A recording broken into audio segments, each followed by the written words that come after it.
तो हेलो, नमस्ते, प्रणाम, स्वागत है आप सभी का एक बार फिर से। उम्मीद है आप सभी बहुत अच्छे होंगे। स्टार्ट करते हैं आज का सेशन हमारा हिंदू एडिटोरियल का। आज डेट है 12 सितंबर। और हिंदू एडिटोरियल के पेज पर जितने भी आए हुए वर्ड्स हैं, जो भी या फिर द हिंदू न्यूज़पेपर में जो भी वर्ड्स हैं, आज उनको हम डिस्कस करेंगे। अगर आपको इस लेक्चर की पीडीएफ चाहिए तो आप इस टेलीग्राम चैनल पे आ सकते हो। इसके अलावा आप मुझे मेल कर सकते हो इस मेल आईडी पर। वीडियो को पूरा आखिरी तक देखना। वीडियो के आखिरी में एक शानदार क्विज मिलेगा, उनके आंसर्स कमेंट बॉक्स में कर देना। वीडियो अगर अच्छा लगे, वीडियो बढ़िया लगे, तो एक बार वीडियो को शेयर जरूर कर देना। ठीक है, चलो। देखो, 10 से 12 मिनट का सेशन होगा। 12 से 15 मिनट में आप 25 से 30 वर्ड, पूरे इस सेशन में 25 से 30 वर्ड आपको मिलेंगे। सभी वर्ड्स के पार्ट ऑफ स्पीच, उनके फंक्शन, उनके यूजेज, सभी चीज को आप समझ जाओगे मात्र 12 से 15 मिनट में। इतने कम टाइम में इतनी अच्छी चीज आपको पूरे यूट्यूब पे कहीं नहीं मिलेगी। ठीक है, तो चलो। देखो, सबसे पहला वर्ड हमारे पास क्या है? डीम करना। डीम का मतलब होता है to have a particular opinion about something. इसका मतलब होता है टू कंसीडर। इसका मतलब क्या होता है? To consider, that is called deem करना। I deemed it prudent to learn all these words और not to miss your session। मैं इसे समझदारी समझता हूँ। I deemed it prudent, तो मैं इसे समझदारी समझता हूँ कि आपके सेशन को मिस नहीं करना है और इन सभी वोकैब्स को लर्न करना है, लिखना है, नोट्स बनाना है। तो दैट इज कॉल्ड कंसीडर करना। पार्ट ऑफ स्पीच क्या हो गया? वर्ब। डीम करने का मतलब कंसीडर करना, उसको सोचना, उस बारे में विचारना, उस तरीके से to have a particular opinion about something. अगला वर्ड है स्पियोनेज। स्पियोनेज का मतलब होता है जासूसी। The activity of secretly getting information, especially military और पॉलिटिकल, है ना। मतलब मिलिट्री इन्फॉर्मेशन आप ले रहे हो, पॉलिटिकल इन्फॉर्मेशन ले रहे हो किसी दूसरे देश में जाकर, किसी दूसरे ऑर्गेनाइजेशन में जाकर, तो दैट इज कॉल्ड स्पियोनेज। ये एक्टिविटी जो बोली जाती है दैट इज कॉल्ड जासूसी। अगला वर्ड है हमारे पास। पार्ट ऑफ स्पीच क्या हो जाएगा? एक्टिविटी है तो नाउन हो जाएगा। डीम के लिए पार्ट ऑफ स्पीच क्या बताया? वर्ब हो जाएगा। रियल्म। रियल्म का मतलब होता है an area of activity, interest और नॉलेज। देखो, दो मतलब होता है। एक तो होता है किंगडम, है ना, राज्य, राज्य क्षेत्र। और एक मतलब होता है आपके जो एरिया ऑफ इंटरेस्ट है, नॉलेज है, उसको दिखाने के लिए आप यूज करते हो रियाल्म। जैसे रियाल्म ऑफ लिटरेचर बोल दिया, रियाल्म ऑफ पॉलिटिक्स बोल दिया, रियाल्म ऑफ साइंस बोल दिया, रियाल्म ऑफ लैंग्वेज बोल दिया। तो उस भाषा का, उस लिटरेचर का, उस विज्ञान का जो क्षेत्र है, दायरा है, that is called realm. Part of speech क्या हो जाएगा? नाउन। क्लियर है? अगला वर्ड देखो, था। ये बहुत अच्छा वर्ड है। अजीब लग रहा होगा आपको देखने में, था। ये कौन सा वर्ड आ गया, है ना। था का मतलब होता है to become more friendly and less formal. Noun और वर्ब दोनों पार्ट ऑफ स्पीच में यूज किया जाता है। एक बात, ठीक है। दूसरी बात, एक्चुअल थॉ का मतलब होता है बर्फ का पानी की ओर पिघलना, मतलब पानी की फॉर्म में आना। बर्फ जो होती है जब पानी की तरफ मुड़ती है, मतलब पानी बनने लगती है, तो दैट इज कॉल्ड, वो थॉ कर रही है। इसी से बनता जुलता, थोड़ा मिलता जुलता जो मतलब है वो ये भी है। हमारे और आपके बीच मान लो कि रिलेशन अच्छे नहीं थे, बट अचानक से वो सही होने लगे, तो begin to thaw. Begin to thaw का मतलब वो बेहतर होने लगे, फ्रेंडली होने लगे। अगला वर्ड है फ्रॉस्टी। फ्रॉस्टी का मतलब होता है अनफ्रेंडली। अब इसको समझो। पार्ट ऑफ स्पीच क्या होगा? एडजेक्टिव।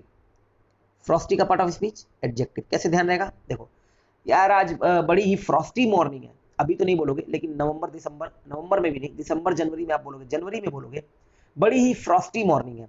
फ्रॉस्टी मॉर्निंग क्या मतलब है यार? बहुत ठंड वाली, बहुत ज्यादा ठंड है, extremely cold, that is called Frosty morning.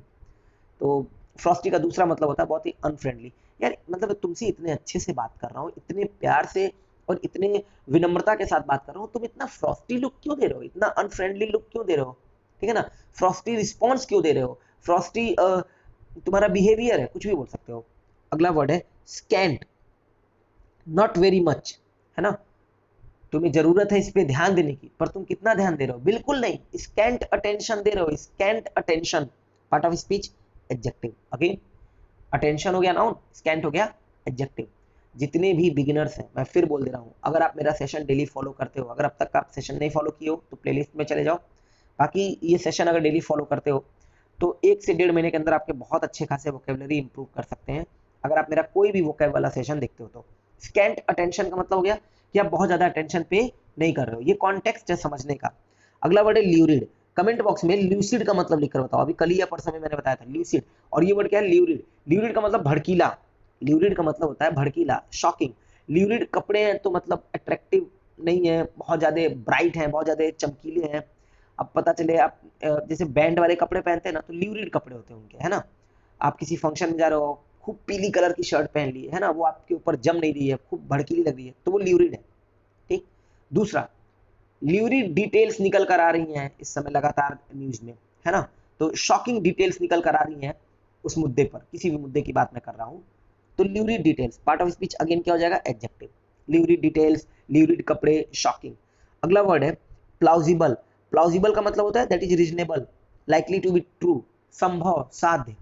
मान लो मैंने कोई एक्सप्लेनेशन दिया और वो आपको लगा कि हाँ यार ये सही है, ये मतलब फिजिबल है, ये पॉसिबल है, तो दैट इज कॉल्ड प्लाउजिबल। प्लाउजिबल एक्सप्लेनेशन था सर आपका, प्लाउजिबल एक्सप्लेनेशन मतलब ठीक है जो आप बोल रहे हो ये हो सकता है, ऐसा पॉसिबल है, तो that is called plausible. Part of speech again adjective. अगला वर्ड है डेबिलिटेट करना। कई बार बोल चुका हूं और बार बार मैं बोलता रहूंगा, अगर सफिक्स के तौर पे एटी लगा है तो पार्ट ऑफ स्पीच या तो वर्ब होगा या तो एडजेक्टिव। डेबिलिटेट कर, जैसे एसिसिनेट करना, है ना, डेबिलिटेट करना, टू मेक समबडीज बॉडी और माइंड वीकर, किसी के बॉडी और माइंड को कमजोर बनाना। ठीक, कोई बीमारी आपको हो गई, वो लगातार आपको क्या कर रही है, डेबिलिटेट कर रही है। ठीक, अब डेबिलिटेट से एडजेक्टिव बनाना है तो आपको पता है वर्ब से एडजेक्टिव बनाने के लिए आप क्या करते हो, वर्ब की आईएनजी फॉर्म का यूज करते हो।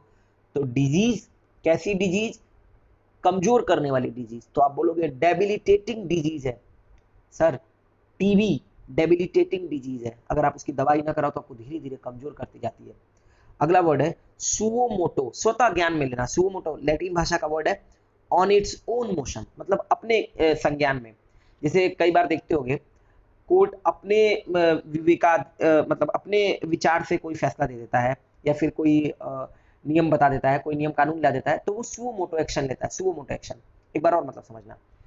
अभी मैं जब इलाहाबाद में था लास्ट ईयर, तो हॉस्टल खाली कराए गए थे और ऐसा कहा गया था कि हाई कोर्ट ने सुओमोटो एक्शन लिया है, मतलब सुओमोटो मतलब खुद से ये फैसला लिया है कि ये हॉस्टल खाली कराया जाए, जबरन ये हॉस्टल भरे गए हैं और ये इलीगल है तो उसको खाली, तो दैट इज कॉल्ड सुओमोटो।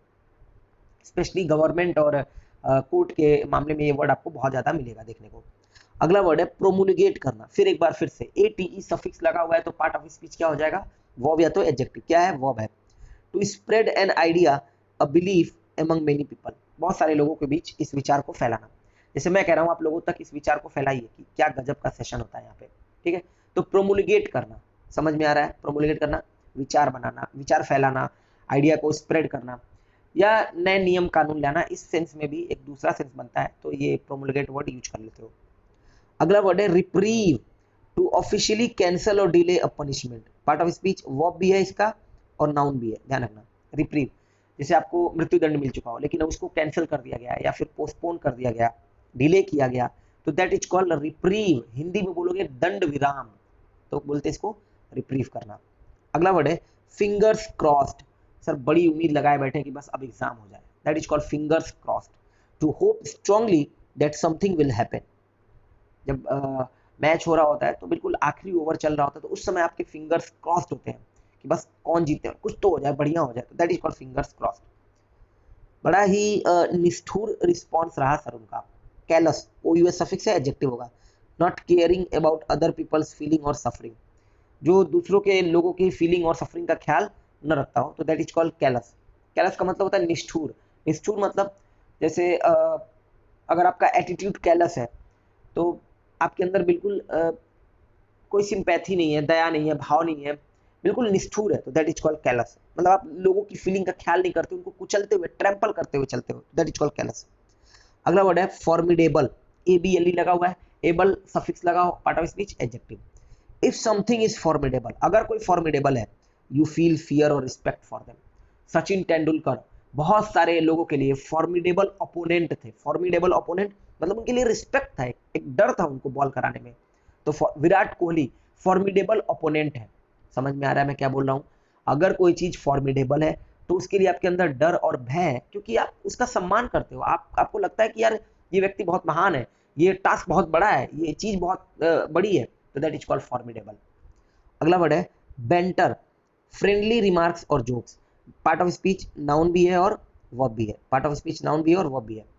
जैसे अगर आप बोलते हो बेंटरिंग विथ समबडी, तो इसका मतलब आप मजाक इधर उधर कर रहे हो, मतलब बातचीत में जो इधर उधर की बातें हैं, हंसी मजाक जो आप आदान प्रदान करते हो, that is called banter. Noun भी है, वर्ब भी है। अगला वर्ड है anguish, severe pain, mental suffering और अनहैप्पीनेस। सर ये जो एग्जाम ना होने की वेदना है ना, ये जो पीड़ा है, ये जो एंग्विश है, इसको समझना बहुत मुश्किल है। इसको कोई समझ नहीं रहा है, ये दर्द जो है ना, ये कोई समझ नहीं रहा है। तो ये है anguish, severe pain, mental suffering, unhappiness, part of speech, noun. अगला वर्ड है अकीन टू। अकीन टू का मतलब होता है सिमिलर होना, ध्यान रखना। पार्ट ऑफ स्पीच इसका होता है एडजेक्टिव। आमतौर पे लिंकिंग वर्ब, लिंकिंग मतलब is, am, are, was, were, इनके साथ यूज किया जाएगा। Is akin to, be akin to, तो that is called similar to, similar होना। ये आज का क्विज है आपका। देखो, पहला है the act of looking for और ट्राइंग टू फाइंड समथिंग। तो ये पूरा फिल करना है, यहाँ पे क्या होगा, डैश ऑफ हैप्पीनेस। तो अगर आपने वर्ड्स पढ़ रखे हैं, अगर आपको वर्ड्स की नॉलेज है, तो आपको सोचना है कि यहाँ पे कौन सा वर्ड होगा। बहुत गजब का क्विज है ये। To make a process happen more quickly, तो इसके लिए क्या लिखोगे, है ना, ये वर्ड क्या हो सकता है। मैंने आगे के क्लू दिए, EXP, ऐसा कौन सा वर्ड है, कोई चीज को, प्रक्रिया को तेज करना, बढ़ाना, तो क्या लिखोगे। Determine not to change your opinion और एटीट्यूड, तो STU से कौन सा वर्ड बनता है कि एटीट्यूड और डिटरमाइन मतलब आपका चेंज ना हो। तो बढ़िया क्विज है। वर्ड्स याद करने के लिए और बेहतर है अगर डेली आप ऐसे 7 8 8 10 वर्ड याद करोगे। यकीन करो मेरा कि इससे बढ़िया सेशन आपको नहीं मिल पाएगा, इससे बढ़िया इंप्रूवमेंट आप नहीं दिखा पाओगे अपने अंदर। लगातार सिर्फ 30 सेशन करके देखो, लगातार 30 सेशन करके देखो, एकदम चैलेंज है कि इंप्रूवमेंट एक लेवल पे होगा। आज के लिए इतना ही है। सेशन बढ़िया लगे तो वीडियो को शेयर करना ना भूलना। नेक्स्ट सेशन में फिर मिलेंगे, तब तक के लिए अपना ध्यान रखिएगा। आप सभी लोगों को बहुत बहुत धन्यवाद।